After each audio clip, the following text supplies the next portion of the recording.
Welcome back to another deep dive. Today, we have a really profound and frankly, incredibly important mission. Yeah, it's a heavy one today. It is. We are stepping into the realm of safeguarding. Specifically, we are exploring the foundational concepts of forensic medicine as they apply to the safeguarding and protection of children and vulnerable adults. Right. And right off the bat, I want to give you our mandatory disclaimer. This is a conceptual deep dive. We are here to support your reading of the clinical material to build out the frameworks and the reasoning. But this is not a regurgitation of the standard forensic literature. No, definitely not. And it is certainly not a replacement for it either. Exactly. Whether you are a medical student prepping for exams, a junior doctor on the wards, or even a senior clinician revisiting your forensic foundations, we strongly encourage you to read the corresponding Simpson's Forensic Medicine chapter. That's chapter 18. Yes, chapter 18. Read that alongside this deep dive to really cement your exam and clinical readiness. The formal textbooks provide the meticulous tables, the exact statutory wording, and the specific diagnostic algorithms you need. Our goal today is to take those facts and weave them into the clinical reasoning that you will actually use. Right, when you're actually standing in an examination room. Exactly. Looking at an injury and trying to decipher its true origin, we want to build that conceptual bridge from the mechanism of an injury to the clinical interpretation and finally to the legal implication. So our theme for today, our byline is this: when protection is as important as proof. I love that framing. Because forensic medicine isn't just about investigating harm after the fact. It isn't just post-mortem pathology. It is a vital preventative shield for those who are least able to protect themselves. As a practitioner, you're a sentinel. That is the perfect way to look at it. Yeah. To tackle this, we are going to move logically through the established forensic frameworks. We will start with the foundational definitions and the legislation that actually empowers a clinician to act. The legal groundwork, basically. Right. Then we will transition into the physical manifestations of abuse, looking at physical trauma, the complexities of sexual abuse, the silent signs of neglect, and the baffling reality of fabricated illnesses. And then we'll cap it off by looking at the other end of the age spectrum, right? Focusing on vulnerable adults and the elderly. Yes. And our focus throughout will be on that reasoning pathway. We really want to get away from rote memorization and focus on understanding the why. Okay, let's unpack this. We have to start with the foundational definitions of child abuse and neglect. In international law, the United Nations Convention on the Rights of the Child, specifically Article 19, lays down a very clear marker. It does. It states that children have the fundamental right to be protected from being hurt or mistreated physically or mentally. And immediately, this establishes this inherent tension. The tension between the duties of the state to protect a vulnerable child versus the rights of the parents to raise them as they see fit. Exactly. It's a really delicate balance. And clinical practice has to navigate that very carefully. In England and Wales, for example, the legal framework hinges heavily on the Children Act of 1989. And Section 31 of that act draws a crucial distinction that every clinician needs to understand. Right, the difference between general safeguarding and actual child protection. Precisely. Safeguarding is the broader concept. It is based on consent. It's balancing a family's autonomy with the need to minimize risks to a child's welfare. So it's about ensuring safe care and optimum life chances. Yeah, it's the health visitor offering advice or the school providing extra support. So safeguarding is essentially the umbrella of child welfare. But child protection is a totally different gear altogether, right? A completely different gear. Child protection is the specific, often non-consensual activity taken when a child is suffering or is at risk of suffering significant harm. Significant harm, that's the key phrase. That phrase is the absolute legal trigger. And what's fascinating about forensic medicine is how that is defined legally. To determine if harm is significant, the health and development of the child is compared with what could reasonably be expected of a similar child. It's a comparative standard. Exactly. Which means you have to have a really deep understanding of normal developmental milestones to even recognize the abnormal. You can't identify a significant developmental delay caused by emotional abuse if you don't know what a normal 4-year-old's speech and social interaction should look like. That is spot on. You need the baseline. And just for absolute clarity, the UN Convention defines a child as anyone under the age of 18, though how that age limit is applied can obviously vary across different jurisdictions and cultures. And historically, our medical understanding of this has evolved tremendously. It's really important to remember how recent this medical recognition really is. Yeah, it wasn't that long ago at all. It was only in 1962 that Henry Kemp published a landmark paper identifying the battered child syndrome. 1962. Right. Before that, massive numbers of injuries in children were simply written off as accidents or underlying bone diseases. Because the medical establishment fundamentally struggled to believe that caregivers could systematically injure their own infants. They just couldn't fathom it. Kempy's paper was a watershed moment. It evolved into the term non-accidental injury, or NAI, which you still hear on the wards today. Though today, forensic pediatricians prefer more specific classifications, right? Yes, they prefer breaking it down into physical abuse, emotional abuse, sexual abuse, and neglect. Now, here's an area of the framework that always generates debate among clinicians: the complexities of mandatory reporting. Oh yeah, this is a huge topic. In many jurisdictions globally, if a doctor or a teacher suspects abuse, they are legally mandated to report it to authorities immediately. But there is still a substantial debate about whether a blanket, inflexible mandatory reporting law is actually the best way to protect children. It is heavily debated. I think for a lot of people listening, that sounds counterintuitive. I mean, why would mandatory reporting be controversial? Shouldn't we always report suspected abuse? It seems entirely intuitive on the surface. But if we connect this to the bigger picture, the debate centers on unintended consequences. Okay, like what? Well, the argument against blanket mandatory reporting is that it might actually drive abuse underground. Let's look at a hypothetical scenario. Right. Imagine a struggling, overwhelmed parent who occasionally crosses the line into physical discipline that leaves a mark. If that parent knows that seeking medical help for their child's subsequent, totally unrelated fever will trigger an automatic police or social services investigation because the doctor spots a fading bruise. They might just avoid taking the child to the hospital altogether. Exactly. So the child doesn't get treated for the fever, and the abuse continues hidden behind closed doors.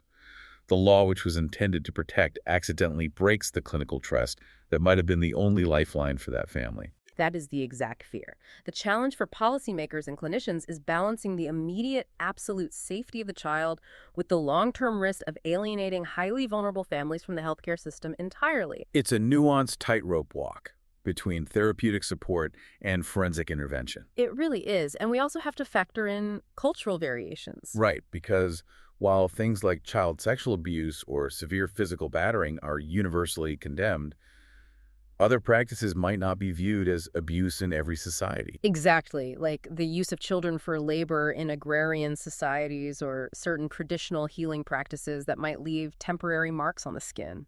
The clinical assessment of significant harm has to navigate these complex cultural waters while still holding a firm line that absolute physical and emotional harms are universally unacceptable. This raises an important question. How does a society actually structure this protection? We have these definitions and we acknowledge the complexities, but how do they translate into action on the ground for, say, a junior doctor working a night shift in the emergency department? That brings us right into the legislative framework. In England and Wales, the statutory backbone is formed by the Children Act 1989 and the Children Act 2004.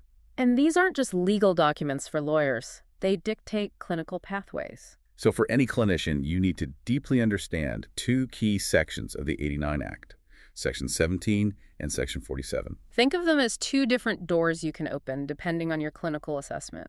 Section 17 places a duty on the local authority to provide supportive services to children in need. So this is help. It's offered to families to prevent things from escalating. Yes. Maybe it's arranging respite care for a mother struggling with severe postpartum depression who is finding it hard to cope with a demanding toddler. So Section 17 is collaborative. It's the safeguarding umbrella we talked about. But Section 47 is the investigative trigger. Correct. If a clinician documents reasonable cause to believe a child is suffering or likely to suffer significant harm, Section 47 requires the local authority, usually alongside the police, to undertake formal inquiries to decide what action is needed. That's the child protection door. Exactly. That is the intervention door. And hovering above all of this decision-making is an absolutely critical legal concept known as the paramountcy principle. This is fundamental. When a court, or by extension a multi-agency safeguarding team, is making a decision about a child's upbringing, the child's welfare is the paramount consideration. It overrides the parent's rights to privacy. It overrides the local authority's convenience or budget. It overrides everything. The child's welfare is the absolute apex of the decision-making tree. And to enforce that paramountcy, the '89 Act created specific protection orders. Clinicians on the front line need to know what tools are at their disposal when a child is in imminent danger. Right, so let's go through those. First, there are emergency protection orders, or EPOs. Anyone, including a local authority, can apply to a court to temporarily gain parental responsibility to secure the child's immediate safety, This might mean removing the child from a dangerous home. or keeping a child in the hospital when the parents are trying to forcefully discharge them against medical advice. But getting a court order takes time, even in an emergency. What happens if it's 3 a.m. in the pediatric emergency room and a doctor strongly suspects a child has been intentionally poisoned and the parents are demanding to take the child home right now? That is exactly where police protection provision comes in. This is a crucial immediate tool. A police officer can take a child into police protection for up to 72 hours. Do they assume parental responsibility with that? No, they don't assume parental responsibility, but they have the legal authority to simply prevent the child from being removed from a safe place, like the hospital ward, or to remove them from immediate danger. So the clinician's role in that moment is to clearly and urgently communicate their medical findings to the police to justify that 72-hour window. Exactly. You provide the medical justification for their legal action. There are also child assessment orders which allow for a proper mandated assessment of a child for up to 7 days if parents are being evasive. And care and supervision orders, which are longer-term solutions placing a child under the care of the local authority for up to 8 weeks while investigations continue. I like to think of this whole statutory system as a massive safety net, but it's a net that only activates when specific legal triggers are pulled. And as a clinician, your objective documentation and your clinical suspicion are the fingers that pull those triggers. That's a great analogy. And because human systems are fallible and sometimes that net has holes, the Children Act 2004 mandated the creation of local safeguarding children boards. And this legislation was largely born out of tragic high-profile cases, right, where children died because different agencies, health, education, social services, police, they just failed to share information with each other. Yes, it was a direct response to systemic communication failures. When a child dies or is seriously injured and abuse is a known or suspected factor, these boards conduct what are called serious case reviews. And it's important to note the goal of a serious case review isn't just a witch hunt to assign blame to a single social worker or doctor. Not at all. The goal is to identify systemic failures. Did the IT systems prevent the emergency department from seeing the social care flags? Did the school notice the bruising but failed to notify the GP? Exactly. The reviews are designed so local agencies can actually learn, adapt, and patch the holes in the safety net. We also have to talk about looked after children. This is a term formalized by the Children Act 89 and the Social Services and Well-Being Act 2014. These are children who are accommodated away from their families. Living with foster families or in children's homes, they are effectively wards of the state. And a child in the care system is inherently structurally vulnerable. They have already experienced the profound trauma of separation from their biological family. And very often the trauma of the abuse or neglect that led to that separation in the first place. Ensuring their ongoing safety and development is a massive multi-agency responsibility.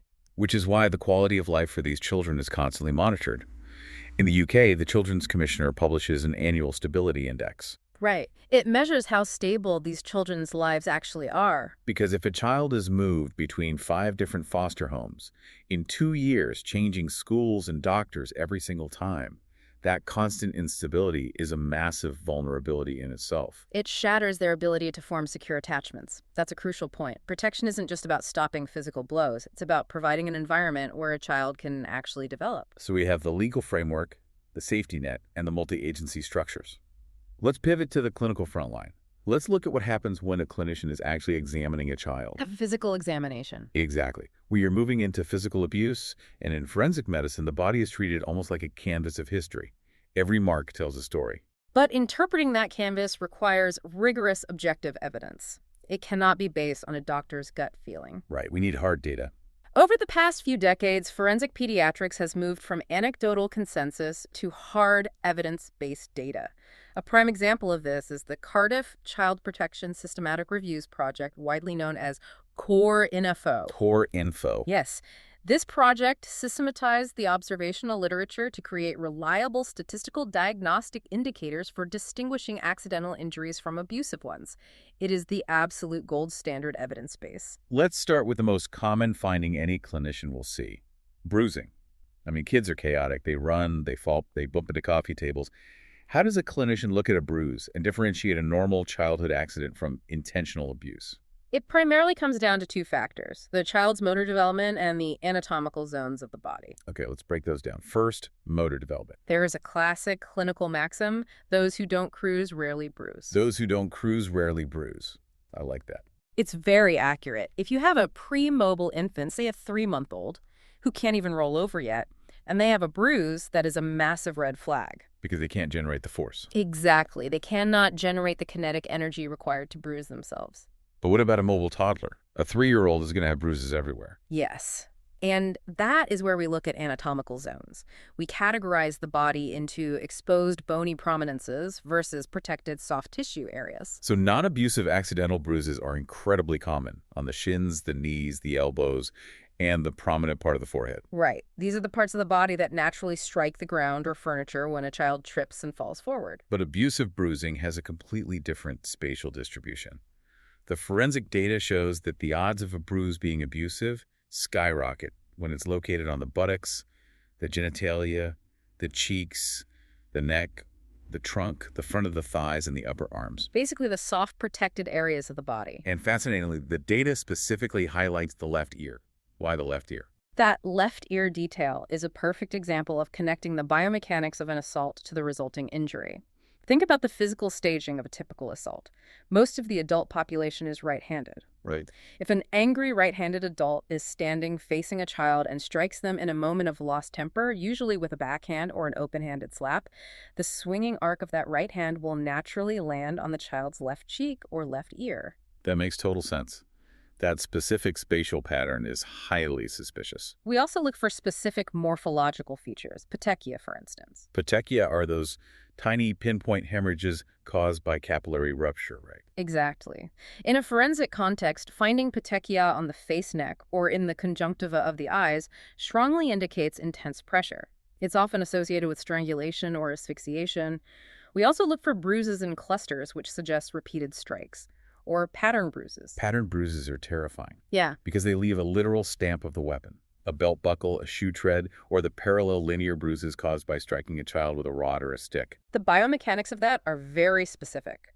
The blood is forced out of the blood vessels directly under the point of impact, but the vessels on the edges rupture, Leaving a perfect outline of the object. And that is why documentation is absolutely critical. A clinician cannot just write multiple bruises on back. They need specifics. They must document the exact size in millimeters, the shape, the color, and the precise anatomical location of every single mark.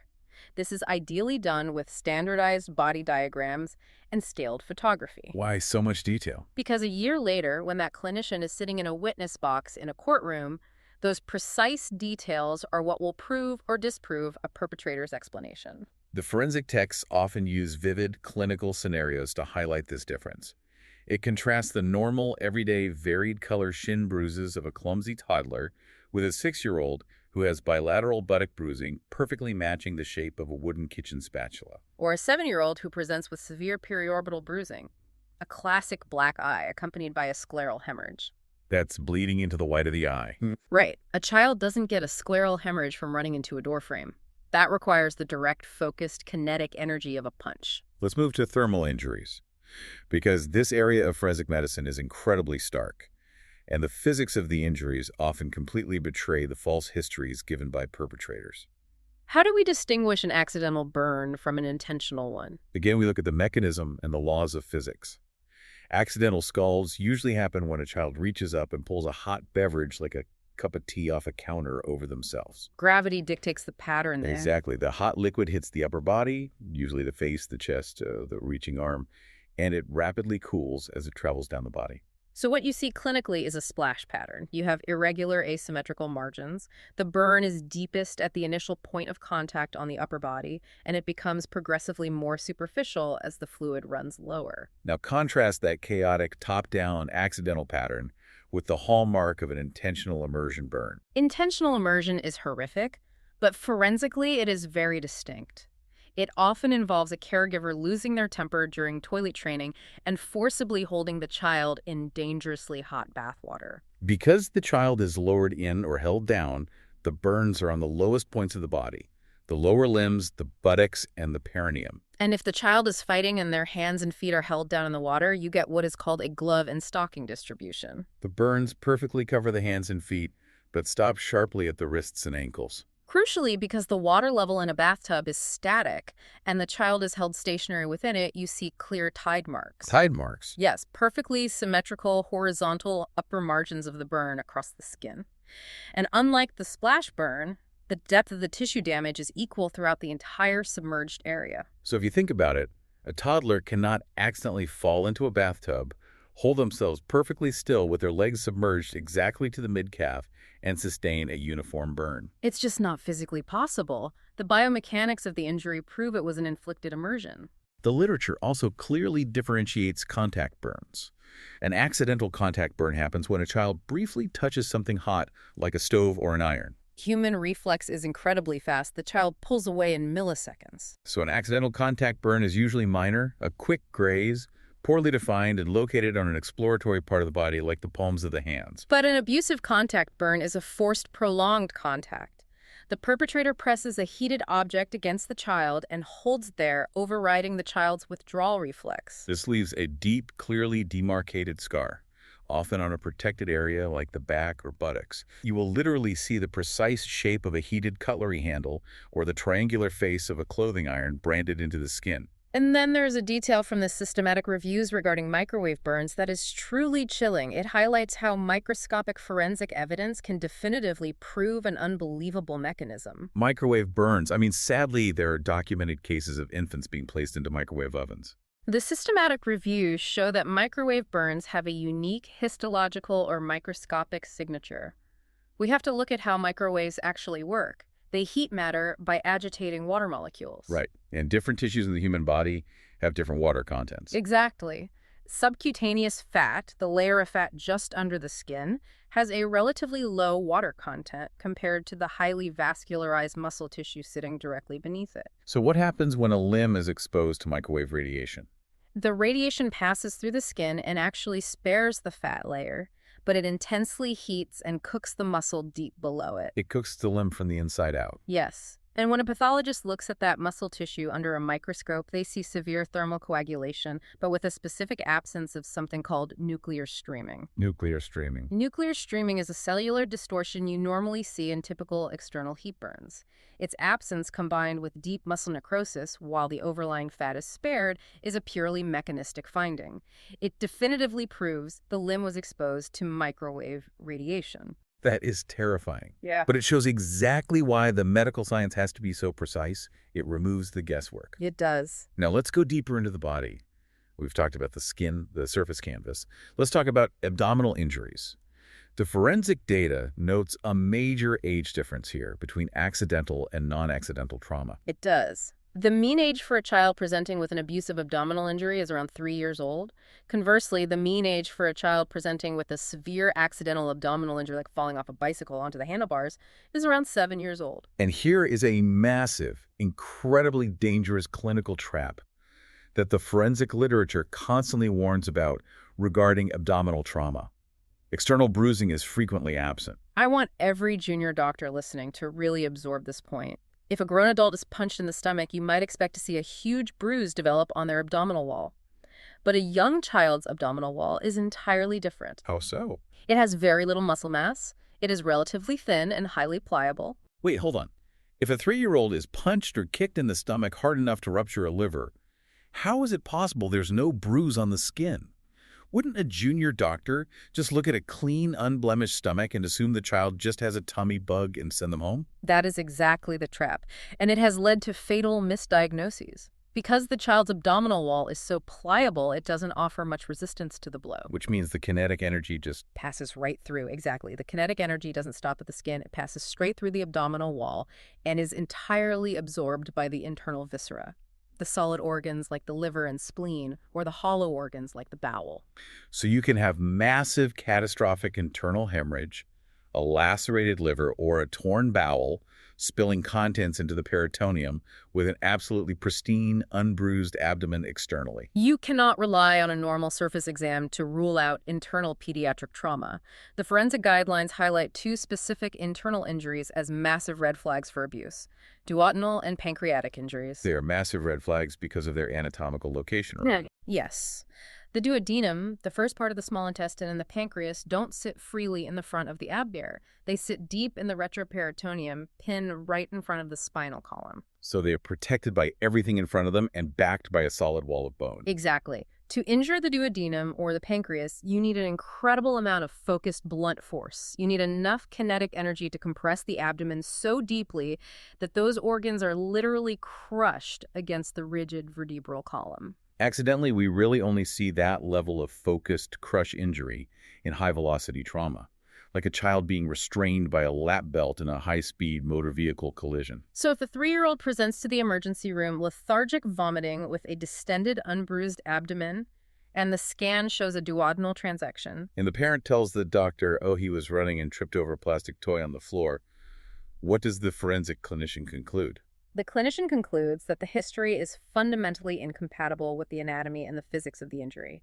The mechanism completely contradicts the history. Because tripping over a toy cannot generate the crush force required to transect a duodenum against the spine. The math simply does not add up, and the safeguarding protocols must be initiated immediately. Here's where it gets really complex and heavily scrutinized in the legal system.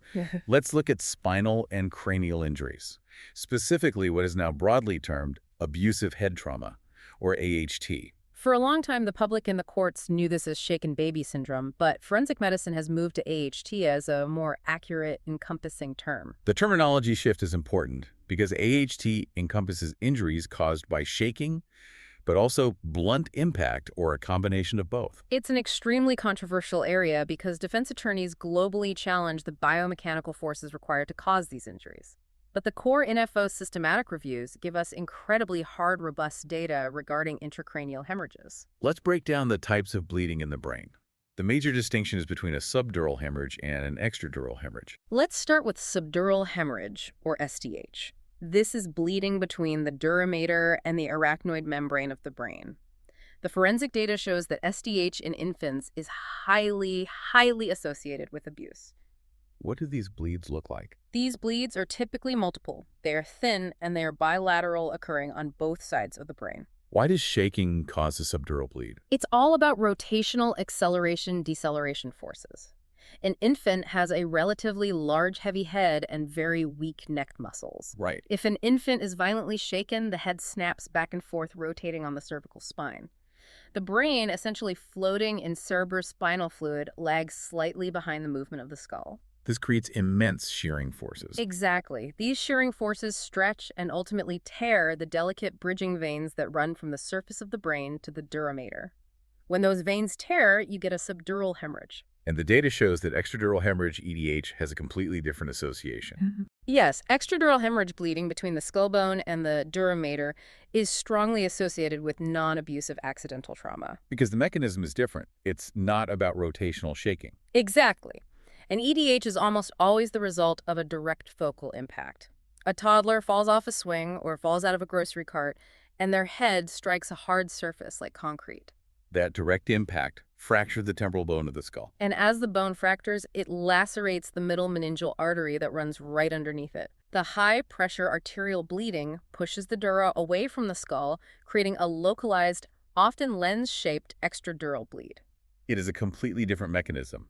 Direct impact versus rotational shearing, and therefore it has a completely different forensic interpretation. And what happens to the infant's spine during this violent shaking? If the head is whipping back and forth to cause brain bleeding, the neck must be taking immense damage too. This is an area of rapidly advancing forensic radiology. The violent motion that causes AHT wreaks absolute havoc on the infant's cervical spine. But here is the diagnostic challenge. Infants have highly cartilaginous spines. You won't always see obvious bone fractures on a standard X-ray. What you have is severe ligamentous injury. Micro tears and macro tears to the neutral ligaments or the posterior atlantoaxial ligaments that stabilize the neck. How do you prove those ligaments are torn if you can't see them on an X-ray? You need an MRI, but not just any MRI. The critical point that forensic guidelines make is that these hidden ligamentous injuries will only be clearly identified if the radiologist uses specific S-star sequences. STAR stands for short T1 inversion recovery. Can we translate that into an analogy? Absolutely. Think of the back of the neck as having a lot of normal, healthy fat tissue. On a standard MRI, fat shows up very bright white. Fluid and inflammation also show up bright white. So trying to see the inflammation from a torn ligament is like trying to find a white golf ball in a snowstorm. That's it exactly. The STR sequence is essentially a special filter applied to the MRI camera that completely suppresses or turns off the signal from fat. It makes all the fat look dark. So once the fat is hidden, any abnormal fluid or edema from a torn ligament suddenly glows brightly against the dark background. Exactly. If the clinician doesn't specifically ask the radiologist to run STR sequences, that critical ligamentous inflammation will be hidden by the bright fat, and the definitive proof of the violent rotational mechanism might be completely missed. Because physical abuse in children rarely happens just once, it is usually an escalating pattern over time. The clinical guidelines emphasize the absolute necessity of skeletal surveys. If physical abuse is suspected in any infant or toddler, a full skeletal survey is mandatory. And I want to be clear, this isn't just a quick chest x-ray and a skull film. No, the Royal College of Radiologists has a strict, rigorous protocol. It requires specific anteroposterior, lateral, and oblique views of the entire skeleton. The skull, the chest, the abdomen, the entire spine, all the long bones, the hands, and the feet. Dozens of highly detailed images. What are they looking for that wouldn't be clinically obvious? I mean, if a kid has a broken leg, you know it. We are looking for occult fractures. Hidden fractures that a preverbal infant cannot tell us about and that might not cause obvious swelling. We are looking for healing rib fractures near the spine caused by an adult's hands squeezing the infant's chest during shaking. We're also looking for metaphyseal corner fractures, right? Yes, tiny, subtle chip fractures at the ends of long bones caused by a limb being violently yanked or twisted. These are highly specific markers for abuse. And the protocol dictates that you can't just do the skeletal survey once. It mandates a second follow-up skeletal survey exactly 2 weeks later. Why is that delay necessary? If a bone is broken, isn't it broken on day one? It is, but radiology relies on density. When a bone fractures, the body immediately starts to heal it by forming a bridge of new bone tissue across the break. But in the first few days, that new callus is soft and not heavily calcified. Right. It isn't radiopaque. It doesn't show up clearly white on an X-ray. It might take 10 to 14 days for calcium to deposit into that callus. So a fresh hairline rib fracture might be completely invisible on the day of admission. Exactly. 2 weeks later, that healing calcified callus acts like a bright white highlighter on the follow-up X-ray. It proves the fracture exists. Furthermore, it gives the forensic pediatrician a timeline. By looking at the stage of the callus formation, the radiologist can estimate the age of the fracture. If a child has fractures of 3 different ages, some fresh, some healing, some old and remodeled, it proves this wasn't a single accident. It proves a chronic, repeated pattern of inflicted injury. So when we synthesize all of this, the bruising zones, the burn patterns, the hidden abdominal crush injuries, the specific brain bleeds, the dated bone fractures, what does this all mean for the clinician standing in the room taking the history from the parents? It means the clinician must be an absolute detective of discrepancies. You are constantly overlaying the objective physical findings, the undeniable mathematical biomechanics of the injury with the narrative story being told. If a non-mobile 4-month-old infant is brought in with a spiral fracture of the femur, the massive thigh bone, and the parents say, oh, the baby got their leg tangled in the crib slats and twisted it themselves, that is biomechanically impossible. An infant simply does not have the motor development, the leverage, or the muscle strength to generate the immense rotational torque required to snap their own femur. Exactly. Discrepancies in the history are the loudest alarms in pediatric safeguarding. Accounts that change depending on which parent you ask, stories that evolve over time, an unexplained delay in seeking medical care for a severe injury. Or a history that is mechanically incapable of explaining the severity of the physical findings. These are the markers that transition a case from a medical accident to a forensic investigation. We are going to shift our focus now to an incredibly delicate but highly critical topic covered in the forensic literature: sexual abuse. The clinical approach here is complex, beginning with the phenomenon of disclosure. Sometimes a child presents acutely brought in by a non-offending parent hours after an incident. But increasingly, the system is dealing with delayed disclosure, where victims come forward years, sometimes decades later. Yes, the reporting of non-recent historical abuse has increased dramatically as society has reduced the stigma around coming forward. And the profound challenge there for the justice system is that the delay results in the total loss of forensically supportive physical evidence. When an acute disclosure happens, however, the system must move rapidly into a highly structured protocol. Known in many jurisdictions as Achieving Best Evidence, or ABE. ABE involves video-recorded interviews, correct? Why is the video element so important? The primary goal of ABE is to capture the child's raw, unvarnished account in a way that minimizes their trauma and preserves the integrity of their memory. The justice system is terrifying for an adult. For a child, it is overwhelming. The ABE interview is conducted by specially trained police officers or social workers in a soft, non-intimidating environment. That video recording can later serve as their evidence in chief in a criminal trial. Meaning the child might be spared the immense trauma of having to stand in a courtroom, face their abuser, and recount the abuse live. And the interviewing technique itself is heavily regulated. The forensic texts stress the absolute necessity of open-ended, non-leading questions. Why is that distinction critical? Because cognitive psychology shows us that human memory, particularly pediatric memory, is highly malleable and suggestible. If an untrained person asks a leading question, for example, "Did your uncle touch your leg when you were on the couch?" the child might say yes, simply to appease the adult. Or because the question itself implants the suggestion into their memory of the confusing event. That piece of evidence is now contaminated. A defense attorney will rightly argue that the interviewer put the words in the child's mouth. Exactly. The ABE protocol requires open-ended questions. Tell me what happened that afternoon. You mentioned the couch. Tell me more about that. It allows the child to provide a free narrative which is vastly more reliable and forensically robust. When it comes to the actual medical examination for acute sexual abuse, the clinical guidelines give us some very hard, specific parameters regarding timelines. Time is absolutely of the essence. The body heals rapidly. The literature states that for pubertal and prepubertal girls, clinicians are most likely to find significant genital signs of acute trauma if they are examined within 7 days of the last reported episode. For anal signs, the window is even tighter. They are most likely to be present only within the first 72 hours. Why is the anal window so much shorter? The perianal tissues have a massive blood supply and an incredibly rapid rate of cellular turnover. Healing processes are swift. After 72 hours, small fissures or abrasions might heal entirely. Or heal to a point where it becomes incredibly difficult to confidently distinguish an abusive injury from normal anatomical variation or from benign issues like chronic constipation. And the examination itself is highly specialized. It requires specific equipment and training. Specialized pediatric forensic examiners use colposcopes.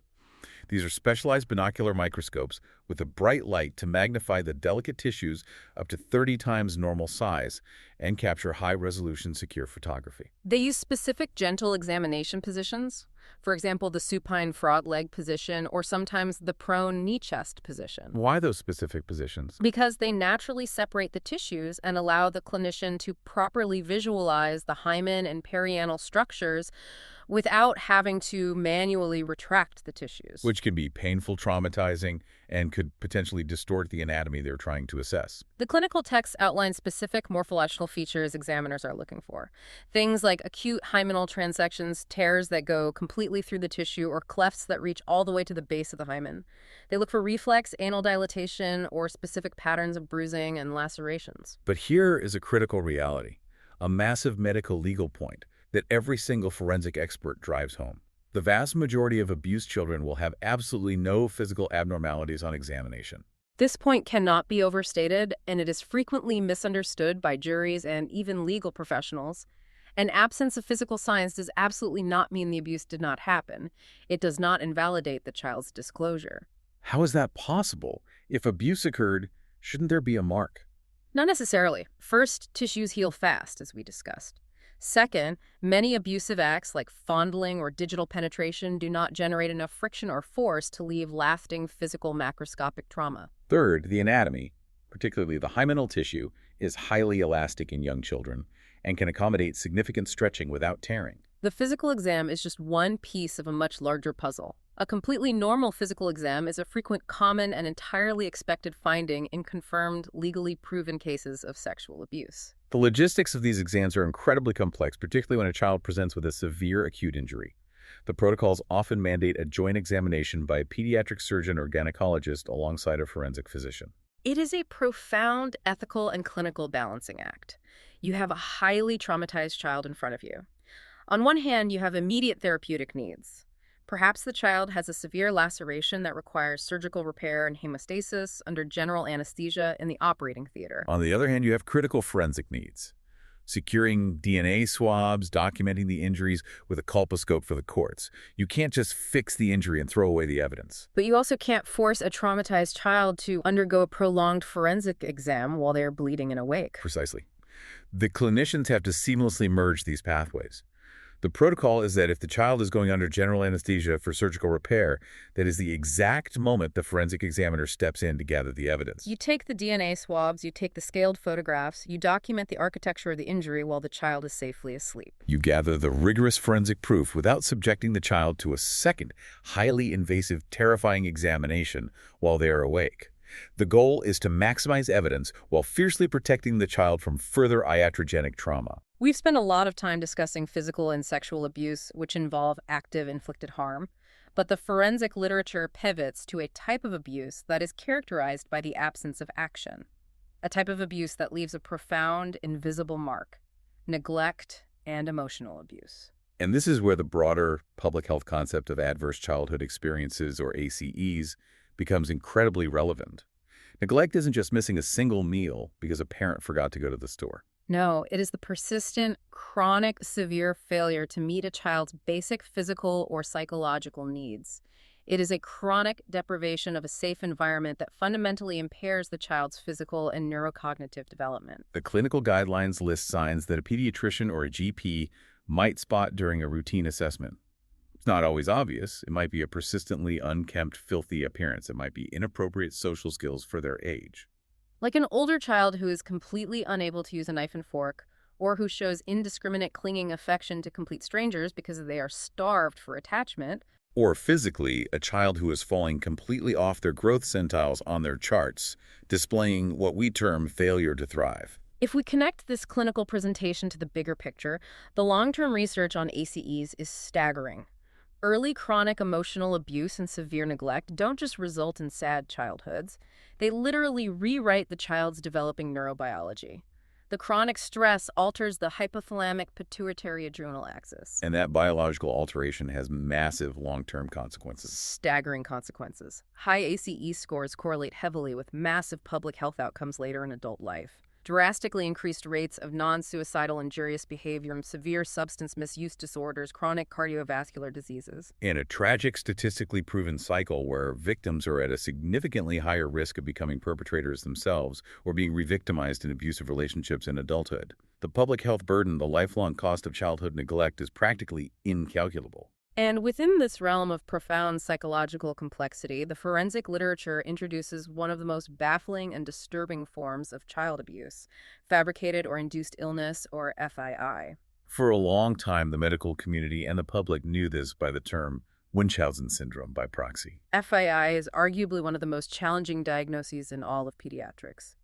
It occurs when a caregiver, typically but not exclusively the mother, deliberately and consistently elicits health care on the child's behalf in a completely unjustified way. They fabricate a complex history of illness, or infinitely worse, they actively induce the illness in the child.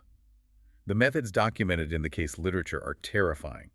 What kind of things are these caregivers doing? It ranges from the deceptive to the lethal. Deceptive methods might include tampering with urine samples by adding blood to feign renal disease, but induced illness involves active harm. Smothering or suffocating the infant just to the point of unconsciousness to induce apneic episodes so the child gets admitted to intensive care for exhaustive respiratory and neurological workups. Or a parent who is a nurse secretly manipulating a diabetic child's insulin pump to induce massive, life-threatening hypoglycemic crashes. Or administering noxious substances like force-feeding an infant fatal levels of salt simply to mimic a complex, rare metabolic disorder. The end result is that the child is subjected to endless, painful, highly invasive, and completely unnecessary medical interventions. Blood draws, lumbar punctures, central lines, sometimes even major surgeries, all to treat a disease they do not have. What drives a caregiver to do this? It is a severe, highly complex psychological distortion. It is essentially a severe form of abuse masked as extreme, dedicated parental anxiety. The caregiver is often seeking the attention, the sympathy, and the intense relationship with the medical professionals that comes with having a chronically, mysteriously ill child. How does a clinical team even begin to manage a case of FII once they suspect it? It requires an incredibly tight, highly confidential multi-agency approach. The medical team has to carefully, secretly review all the records looking for the pattern. The child only gets sick when the mother is alone with them. The symptoms defy all known physiological pathways. And the literature notes a very difficult, pessimistic truth about long-term management.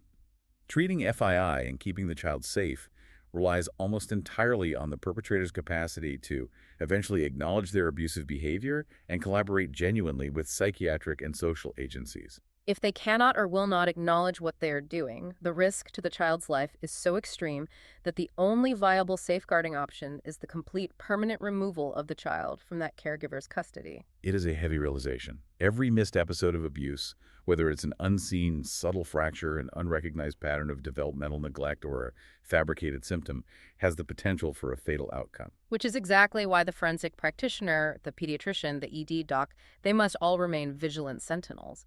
But children are not the only demographic in our society who rely entirely on others for their survival. Exactly. The final section of our framework pivots to the other end of the age spectrum, safeguarding vulnerable adults and elder abuse. As populations globally age at an unprecedented rate, the demographics of vulnerability are shifting dramatically. We are seeing an explosion in the number of individuals living with frailty, advanced dementia, and profound physical dependency. And those factors create environments ripe for neglect and active exploitation. In England and Wales, the legal response to this demographic shift is anchored by the CARE Act 2014 and the Social Services and Wellbeing Act 2014. These laws mandate multi-agency safeguarding adults boards, mirroring the structures we just discussed for children. But there is a particularly heavy piece of legislation that intersects with this, and I think every single clinician, social worker, and family member needs to understand it deeply. The Domestic Violence Crime and Victims Act, 2004. This act created a highly specific, powerful criminal offense. Yes. The offense of causing or allowing the death of a child or vulnerable adult. This law was a massive legal paradigm shift.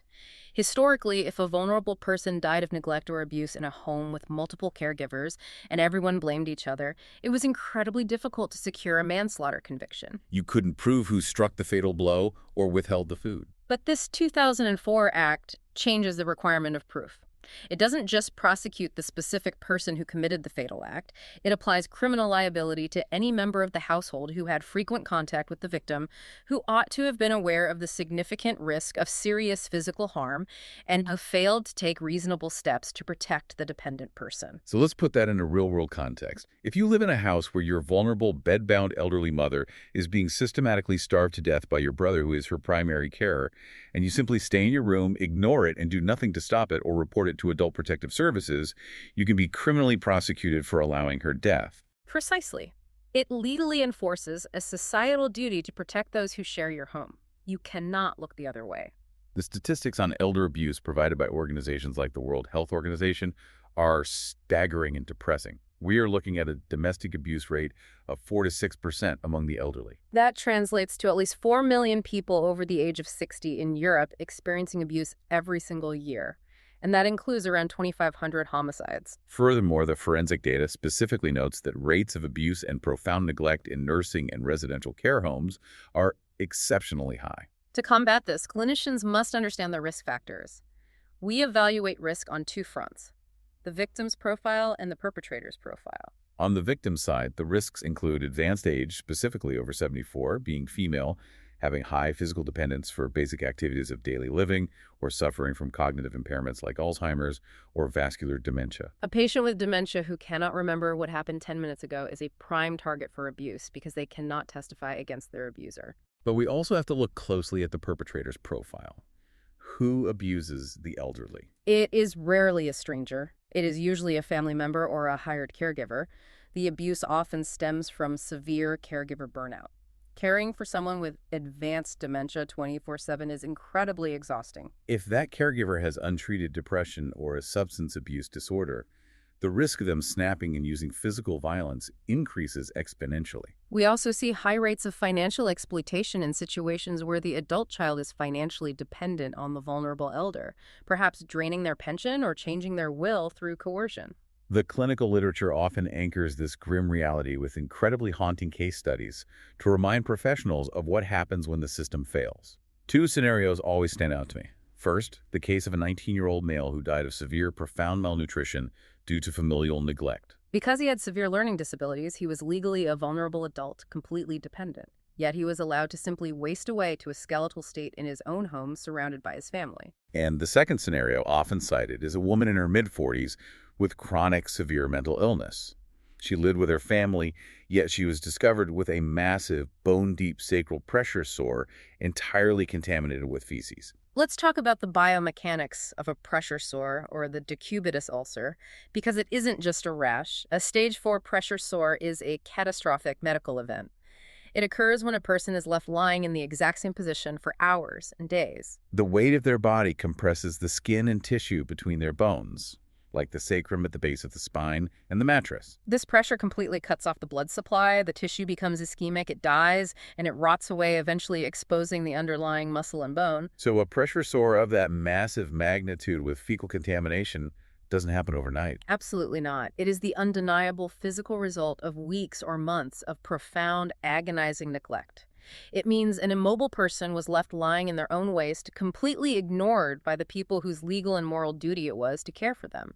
When a forensic practitioner or an emergency doctor assesses an elderly or vulnerable adult presenting with these conditions, they are often the absolute last line of defense. Which brings us to a very pointed warning in the forensic literature. Deaths in the elderly are far too easily attributed to natural causes. It is a massive systemic blind spot. Imagine an 85-year-old patient with severe dementia who dies of bronchopneumonia. It is incredibly common for the attending doctor to simply write off the pneumonia as a natural expected end to a long decline. But a forensic mindset asks why they got pneumonia. Was that pneumonia the direct result of the patient being locked in a freezing room with no heating in December? Or did they develop aspiration pneumonia because a frustrated, rushed caregiver was forcefully feeding them while they were lying flat, causing them to inhale food into their lungs? So you cannot just accept the narrative of old age when signing a death certificate. You cannot. Standard clinical practice must include actively screening for neglect, financial exploitation, and physical abuse when assessing injuries, declining health, or deaths in frail adults.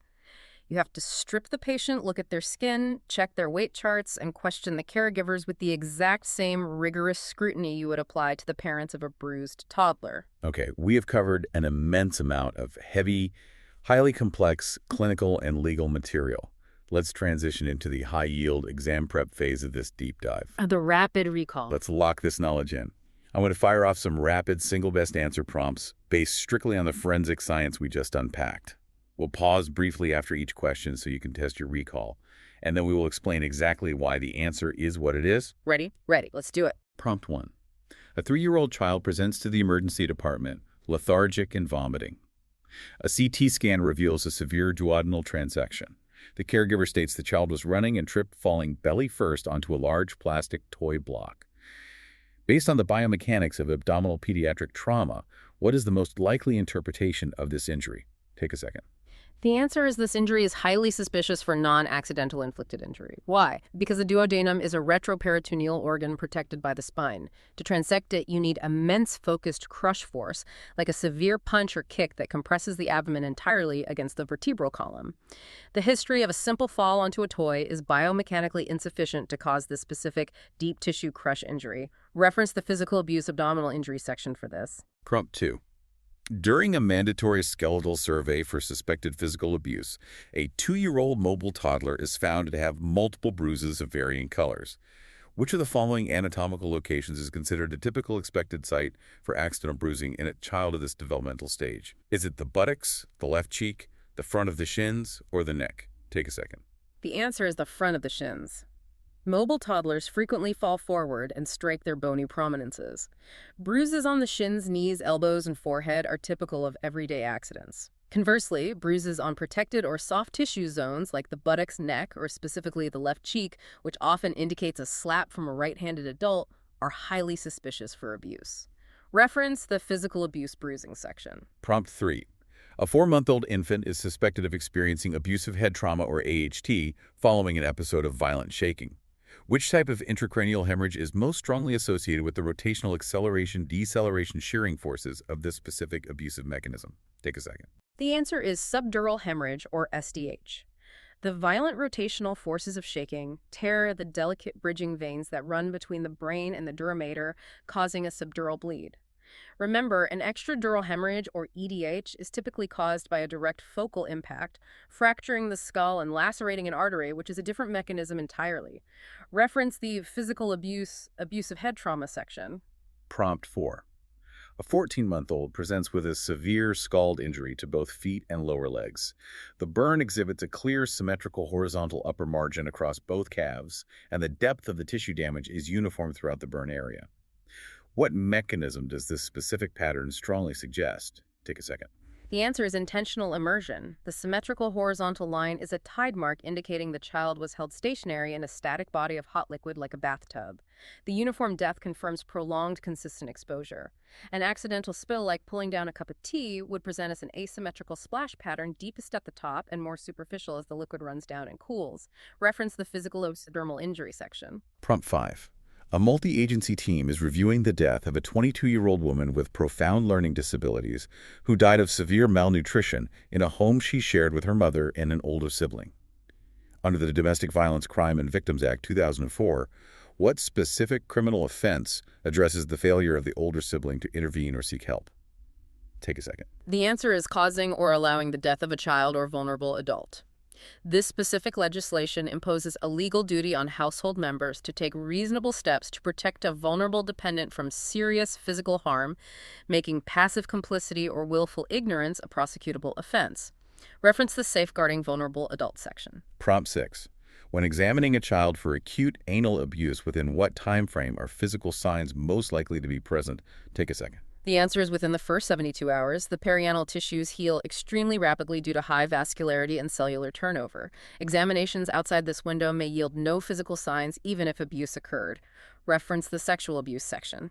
Excellent work. I want to genuinely congratulate you for navigating this deep dive. It is incredibly heavy, emotionally taxing material, but it is profoundly important. As a clinician, you are the vanguard. Remember to pair this conceptual review with a thorough reading of Chapter 18 of Sinkson's Forensic Medicine to get all the intricate statutory details, the specific RCR skeletal survey guidelines, and the comprehensive lists of risk factors. It is knowledge that doesn't just help you pass your board exams. It is knowledge that actively prevents suffering and saves lives. Before we sign off, I want to leave you with a final provocative thought to mull over, building on the concepts of vulnerability we've explored today. We've talked extensively about recognizing the physical markers of abuse, the biomechanics of bruises, the physics of burns, and the legal frameworks designed to safeguard against them. But consider the rapidly, aggressively evolving digital landscape. As the very definition of vulnerability shifts in a world dominated by online coercion, algorithmic manipulation, deepfake cyberbullying, and the targeted digital financial exploitation of the elderly. How will forensic medicine and our current safeguarding legislation have to adapt? How will future clinicians document, quantify, and legally prove virtual injuries that leave absolutely no physical bruise on the skin but cause identical profound impairment of a child's psychological development or an elder's financial survival? How do we photograph a digital scar? That is a vital, incredibly complex question that the next generation of forensic practitioners and lawmakers will inevitably have to solve. Stay vigilant in your practice and stay curious. Until next time, take care of yourselves and take care of those who need you.